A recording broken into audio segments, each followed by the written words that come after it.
মনে পড়ল স্টেশন মাস্টারের মুখের ছবি।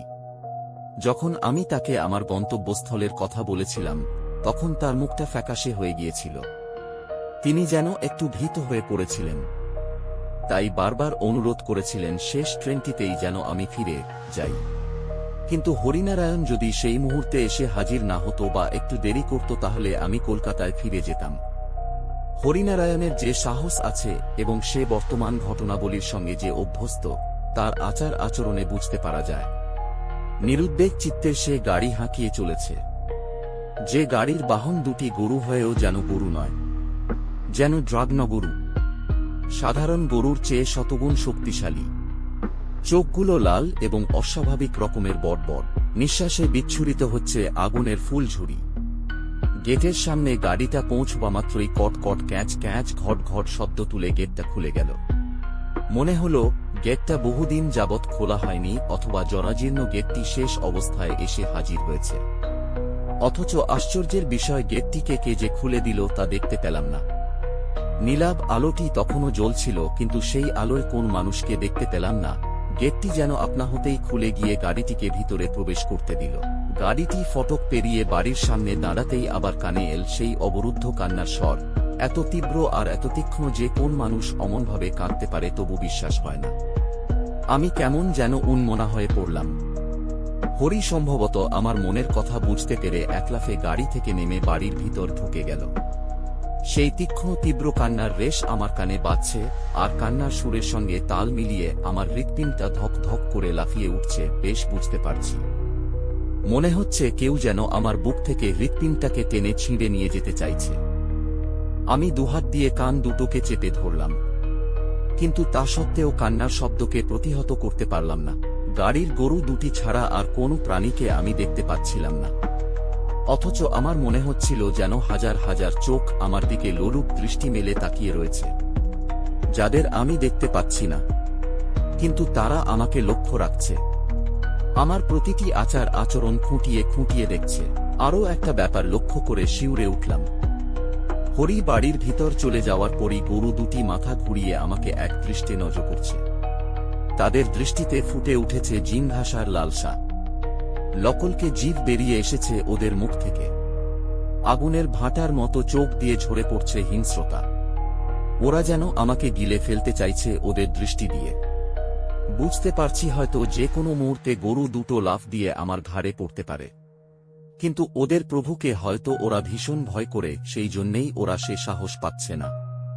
এমন সময় সেই কান্না থেমে গেল। হাত দুটো কান থেকে নামিয়ে এনে স্বস্তির নিঃশ্বাস ফেললাম। ও কি দুঃসহ এই অমানসিক কান্নার শব্দ! ভাবলেও শরীরের রক্ত শুকিয়ে যায়। কান্নার শব্দ থেমে যাওয়া মাত্রই গরু দুটি মুখ ঘুরিয়ে নিল আমার দিক থেকে। আমি আরও কিছুটা স্বস্তি বোধ করলাম। হরি বেরিয়ে এল বাড়ির ভিতর থেকে। হাসতে হাসতে বললে, এসো দাদা, ঘরটা ঠিকঠাক করে এলাম। জানোই তো নিজের দেশেই পরবাসী হয়ে রয়েছি, সবকিছু নিজের হাতেই করতে হয়। তোমাকে উপরে নিয়ে যাওয়ার আগেই একবার ঘরটা দেখে এলাম, ঠিক আছে কিনা। নেমে এসো। আশ্বস্ত হলাম হরিকে দেখে। হেসে বললাম, আরে না না, ঠিক আছে, তোমাকে ব্যস্ত হতে হবে না। কথাটা বলতে বলতে আমি গাড়ি থেকে নেমে হরিকে অনুসরণ করলাম। নিস্তেজ একফালি চাঁদ আকাশের এক কোণকে আলোকিত করার চেষ্টা করছিল বাড়িটার ঠিক পিছন দিকটার আকাশে। এক লহমার জন্যে মনে হল নরকপুরীর যবনিকা উঠবার পূর্ব মুহূর্তে যেন নেহাত করুণাবশত ওই একফালি চাঁদের এক টুকরো আলো ঠিকরে এসে পড়ছিল বাড়িটার মাথায়। বাড়িটাকে অতি প্রাচীন পোড়ো বাড়ি বলে আখ্যায়িত করলেই বোধ হয় ঠিক মানানসি হবে। যেন প্রকাণ্ড একটা হাঁ করে সবকিছুকে সে গিলে খেতে চাইছে। চাঁদের ওই অস্পষ্ট আলো বাড়িটাকে আরও ভয়ঙ্কর করে তুলেছিল। কেননা আমি গাড়ি থেকে নামার সঙ্গে সঙ্গেই গেটের সেই নীলাভ আলোটি নিভে গিয়েছিল বলে কয়েক পা এগিয়ে গিয়ে হঠাৎ থেমে গেলাম। এই অন্ধকারে বাড়ির ওই অন্ধকূপের মধ্যে ঢুকতে যেন মনে সায় পেলাম না। একটু আগেই যে কান্নার শব্দ আমাকে ব্যাকুল ও ভীত করে তুলেছিল, সে কথা মনে হতেই হৃদস্পন্দন দ্রুততর হয়ে উঠল। মনে হলো বাড়িটার ভিতরে এমন কিছু আছে যা অমঙ্গলজনক, মানুষের পক্ষে শুভ নয়। কিন্তু অমঙ্গলের দোর গড়ায় এসে দাঁড়িয়ে এখন ওসব কথা ভেবে কি লাভ? এখন হাজার ইচ্ছা থাকলেও ফিরে যাওয়ার পথ রুদ্ধ হয়ে গেছে আমার কাছে। সুতরাং আমাকে এগিয়ে যেতে হবেই। অথচ অবাক হচ্ছি ভেবে হরি কত সহজ স্বচ্ছন্দ গতিতে এগিয়ে চলেছে বাড়িটার দিকে। ভেবে আরও আশ্চর্য হচ্ছি যে হরি এই বাড়িতেই থাকে এবং নিঃসঙ্গ জীবনযাপন করে নির্ভয়ে। যাই হোক, মনটাকে শক্ত করে ফেললাম। হরি যদি থাকতে পারে তবে আমি বা থাকতে পারবো না কেন? কিসের ভয়? জীবন্ত মানুষ আমি। মৃত মানুষকে মানে অশরীরীকে ভয় করতে যাব কোন দুঃখে? আরও কয়েক পা এগিয়ে গেলাম। সতর্ক দৃষ্টি মেলে চারিপাশে চোখ বুলিয়ে ভালো করে বাড়িটার পরিস্থিতি সম্বন্ধে নিঃসন্দেহ হতে চাইলাম। না, তেমন কিছু নজরে পড়ছে না। পাড়া গাঁয়ের রূপ যেমন হয় ঠিক তেমনি পরিবেশ। কয়েকটা নারকেল আর তাল গাছ মাথা উঁচু করে বাড়িটার এধারে ওধারে দাঁড়িয়ে, আর এদিকে সেদিকে ভরা রয়েছে ঝোপঝাড়। অন্ধকারের মধ্যে যতদূর চোখের দৃষ্টি চলে তার মধ্যে আর কোন বাড়ি চোখে পড়ল না। বাড়ির পূব দিকটায় কয়েকটি বড় বড় গাছ অন্ধকারে দৈত্যের মতো রয়েছে দাঁড়িয়ে। হঠাৎ একটা কিছু দেখতে পেয়ে চমকে উঠলাম। যে দিকটায় ঝোপঝাড়ে ভরা, সেই ঝোপের মধ্যে থেকে যেন এক জোড়া চোখ আমার দিকে এক দৃষ্টে তাকিয়ে আছে। জন্তু জানোয়ারের চোখ রাত্রে জ্বলে আমরা জানি, তবে কি কোন হিংস্র জন্তু ওঁত পেতে বসে রয়েছে ওখানে? আমি নিঃসন্দেহ হওয়ার আশায় আরেকবার তাকালাম, কিন্তু সেই জলজলে চোখ দুটি ধীরে ধীরে উপর দিকে উঠতে লাগল। আমি অবাক বিস্ময়ে লক্ষ্য করলাম একটা প্রকাণ্ড ছায়ামূর্তি মিলিয়ে গেল সামনের তাল গাছটাকে আশ্রয় করে। চলার শক্তি যেন হারিয়ে ফেলেছিলাম। সম্বিত ফিরে এলো হরির কথায়। কি দেখছো দাদা? ওসব কিছু নয়, চলে এসো। হয়তো কিছুই নয়, আমার চোখের ভুলও হতে পারে। কোন কথা না বলে পা বাড়ালাম হরিকে অনুসরণ করে, কিন্তু তবু যেন মনকে সান্ত্বনা দিতে পারলাম না। মনে হচ্ছিল শত শত অশরীরী দেহধারীরা যেন আমার আশেপাশে চলতে শুরু করেছে। তাদের চলার শব্দ, এমনকি তাদের হিম শীতল নিঃশ্বাসের হাওয়া আমার গায়ে এসে লাগছে। বেশ বুঝতে পাচ্ছি গায়ে কাঁটা দিয়ে উঠছে। শীত শীত অনুভব করছি। প্রায় মুহ্যমান হয়ে হরির সঙ্গে ঢুকলাম সেই প্রকাণ্ড বাড়িটার মধ্যে। বাড়ির মধ্যে পা দেওয়ার সঙ্গে সঙ্গেই জ্বলে উঠল আলো। একেবারে অন্ধকারের মধ্যে এই আলো যেন মৃত সঞ্জীবনীর কাজ করল। মনে সাহস ফিরে আমরা দোতলার একটি সুসজ্জিত কক্ষে এসে উপস্থিত হলাম। হরিনারায়ণ বললে, এই ঘরটাই তোমার জন্য ঠিক করে রেখেছিলাম দাদা। নিশ্চয়ই তোমার পছন্দ হয়েছে। খুব পছন্দ হয়েছে হরি, সত্যি তোমার তারিফ না করে পারছি না। আমি বেশ খুশি মনেই বললাম। বাড়ির বাইরে থেকে দেখে এ ধরনের আধুনিক সাজ সরঞ্জামে ভরা ঘর কল্পনা করাই কষ্টসাধ্য।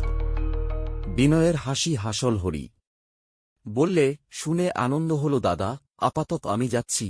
তোমার দরকার হলেই টেবিলে যে কলিং বেল তা আছে বাজিও, আমি হাজির হব। এখন তুমি খুবই ক্লান্ত, অনেকটা পথ এসেছ। তোমার এখন ঘুমের প্রয়োজন খুব। আমি চলি তাহলে বলেই হরি ঘর থেকে বেরিয়ে গেল। নিজেকে বড়ই ক্লান্ত বোধ হচ্ছিল, সুতরাং হরির কথায় কোনো প্রতিবাদ করলাম না। সকালবেলায় না হয় কথাবার্তা হবে। ক্লান্ত শরীরটাকে এলিয়ে দিলাম বিছানায়, কিন্তু পরিশ্রান্ত হলেও আমার চোখে ঘুম এলো না। চোখ বুজে ঘুমোবার চেষ্টা করতে গেলেই হাজার রকমের দুঃস্বপ্ন এসে জড়ো হতে থাকে মনের মধ্যে। প্রথম থেকে ঘটনার রোমন্থন শুরু করলাম, আর প্রতি মুহূর্তেই শিউরে উঠতে লাগলাম। যে পরিবেশের মধ্যে দিয়ে হরি আমাকে এই অট্টালিকায় নিয়ে এলো, সে পরিবেশ তো সাধারণ পরিবেশ নয়। সবকিছুকেই একটা অবাস্তব এবং মানুষের বৃদ্ধিযুক্তির বাইরে বলে মনে হলো। যা কিছু ঘটতে দেখলাম তা এক পৈশাচিক কাণ্ড ছাড়া আর কি হতে পারে?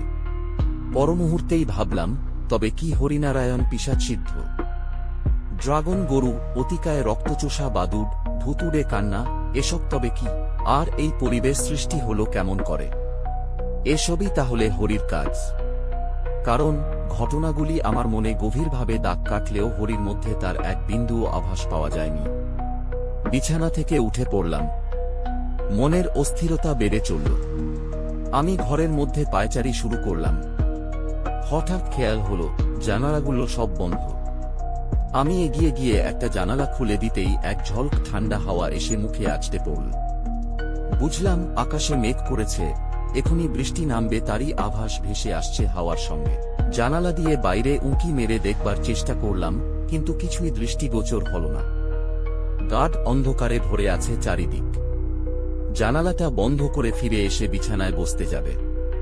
হঠাৎ একটা তীব্র হৃদয় বিদারক করুণ আর্তনাদ আমাকে সচকিত করে তুলল। একটা অমানসিক করুণ আর্তনাদ। জীবনে আমি কোনোদিনই এমন ধারা করুণ আর্তনাদের শব্দ শুনিনি। করুণ সুরের আর্তনাদ হলেও সেই আর্তনাদের মধ্যে একটা বিভৎসতার লক্ষণ সুপরিস্ফুট ছিল। যে বাড়িতে একমাত্র হরি ছাড়া আর দ্বিতীয় কোন ব্যক্তি বাস করে না, সেই বাড়িতে এমনভাবে কাঁদে কে? বিশেষ করে মেয়েলি সুরের কান্না। তবে কি হরি কোনো কিছু গোপন করছে আমার কাছে? আমি কেমন যেন মরিয়া হয়ে উঠলাম। দরজা খুলে ছুটলাম সেই আর্তনাদ মিশ্রিত কান্নাকে অনুসরণ করে। বারান্দা দিয়ে কিছুটা এগুতেই মনে হলো পাশের ঘর থেকে ভেসে আসছে সেই শব্দ।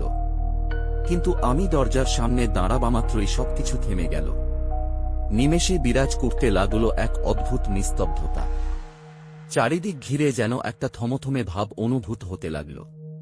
রহস্য জালে যেন আরও গভীরতরভাবে জড়িয়ে পড়লাম। এখন আমার কি করা উচিত? নিজেকে নিজেই প্রশ্ন করলাম।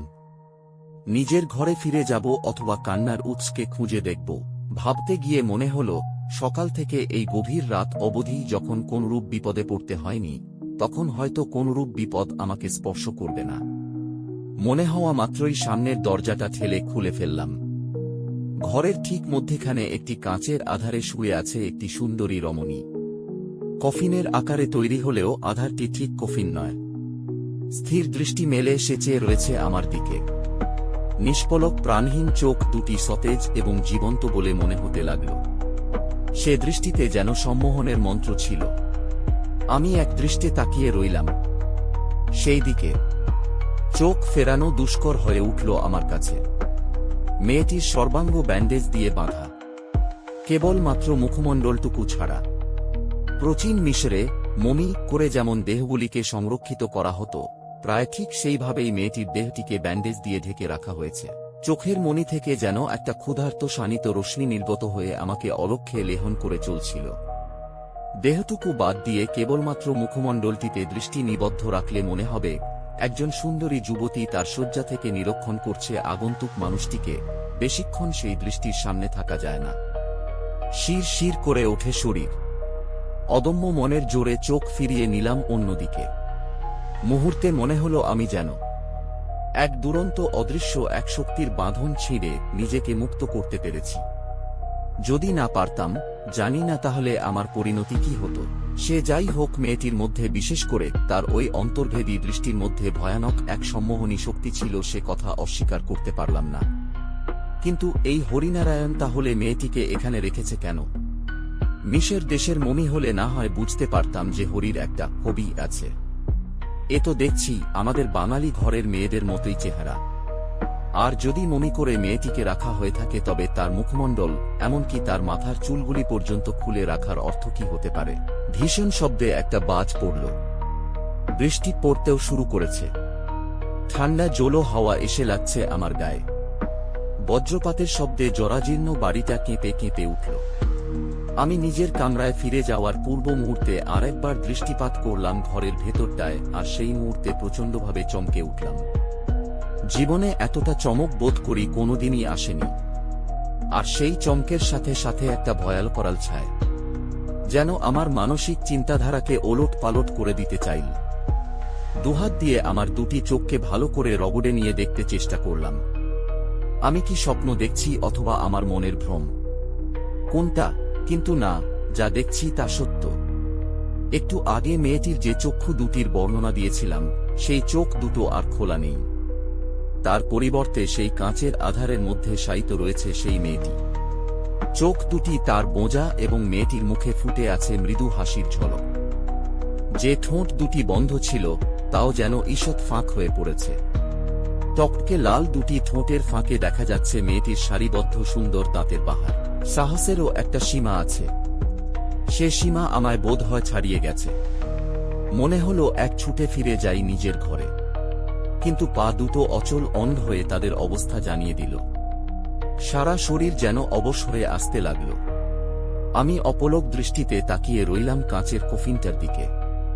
বাইরে তখন অঝোর ধারায় বৃষ্টি পড়ছে। বিদ্যুতের ঝলক এসে ঘরের সবকিছুকে মাঝে মাঝে ঝলসে দিয়ে যাচ্ছে। আমি দেখছি আমাকে যেন দেখতেই হবে। না দেখে আমার উপায় ছিল না। কাঁচের সেই কফিনটা মনে হলো যেন একটু নড়ে উঠল। পরক্ষণেই উপরের ডালাটা দুফাঁক হয়ে খুলে গেল।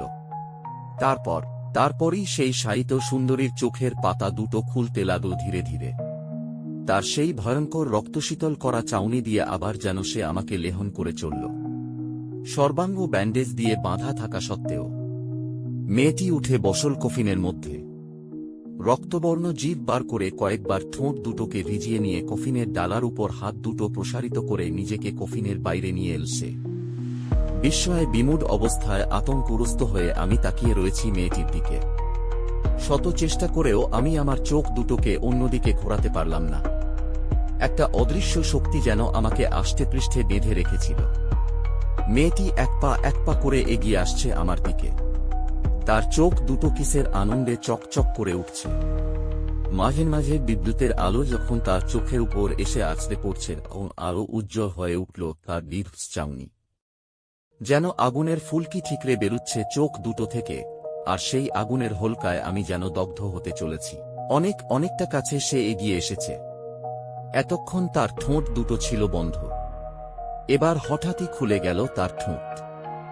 লকলকে লাল জিভ বেরিয়ে এলো তার মুখগহ্বর থেকে। সেই ভয়ঙ্কর মূর্তির দিকে তখনও আমি চেয়ে আছি নিষ্পলক দৃষ্টি মেলে, নির্বাক, বোধশক্তিহীন হয়ে। আমার নিজের বলতে করণীয় যেন কিছুই নেই। মেয়েটি আরও এক পা এগিয়ে এসেই চিৎকার করে উঠল। মনে হলো কেউ যেন করুণ সুরে বিলাপ করে চলেছে, কিন্তু বড়ই তীব্র সে স্বর। কানের মধ্যে প্রবেশ করে মানুষকে দিশেহারা করে তোলে। মনে পড়ল এই রকম অমানসিক বিলাপের সুর শুনতে পেয়েছিলাম এখানে আসার পথে, এবং আরও একবার বাড়িতে প্রবেশ করার প্রাক্কালে। মেয়েটির ঠোঁট দুটি ধীরে ধীরে কাঁপছে, আর সেই ঠোঁটের ফাঁক দিয়ে বেরুচ্ছে এই অপ্রাকৃত শব্দধ্বনি, যে ধ্বনিকে একজন মহিলার ক্রন্দন ধ্বনি বলে মনে হয়। আমি যেন এতক্ষণ তন্ময় হয়েছিলাম, হারিয়ে ফেলেছিলাম নিজের সত্তাকে। হঠাৎ এই বুক কাঁপানো ধ্বনি আমার সম্বিত ফিরিয়ে আনল। আমার মনে হলো আমি যেন এক অদ্ভুত জগৎ থেকে হঠাৎ নিজের জগতে ফিরে এসেছি। মেয়েটি এগিয়ে আসছে আমার দিকে। নিষ্পলক চোখে ঝরছে তার আগুনের হোলকা, যেন এক মূর্তিমতী অভিশাপ। ডাকিনী হয়ে ছুটে আসছে তাজা তাজা রক্ত চুষে খাওয়ার উল্লাসে, আনন্দে। আরো কাছে এগিয়ে এলো ওই ভজনকরী ডাকিনী। লোভাতুর হিংস্র চোখ দুটি তার আরো বড় হয়ে উঠল। জিভ বার করে একটা টকাস করে শব্দ করল সে। ব্যান্ডেজ দিয়ে বাঁধা হাত দুটো প্রসারিত করল আমার দিকে। আমি সভয়ে পিছিয়ে এলাম দুপা। জড়তা আমার আগেই দূরীভূত হয়েছিল, ফিরে এসেছিল মানসিক স্থিরতা। ছুটে যে পালাপ সে সময়টুকুও ছিল না। রক্তপিপাসু ডাকিনী তখন প্রায় একেবারে সামনাসামনি এসে গেছে। আমি আরো কয়েক পা পেছিয়ে গেলাম, কিন্তু আমার দৃষ্টি মুহূর্তের জন্য অন্যদিকে না ফিরিয়ে পেছন দিকে সরে যেতে থাকলাম। বুঝতে পারছি যে কোনো মুহূর্তে সে লাফ দিয়ে পড়বে আমার ঘাড়ে। সুতরাং মনকে দৃঢ় করে প্রস্তুত হলাম। প্রয়োজন হলে সর্বশক্তি নিযোগ করেও ওর আক্রমণকে প্রতিহত করতে হবে। আর কথাটাও জানি আমার সাহস হারালে চলবে না, মনকে কঠিন করে রাখতে হবে। সাহস হারালে মৃত্যু অবধারিত, বুঝতে পারলাম।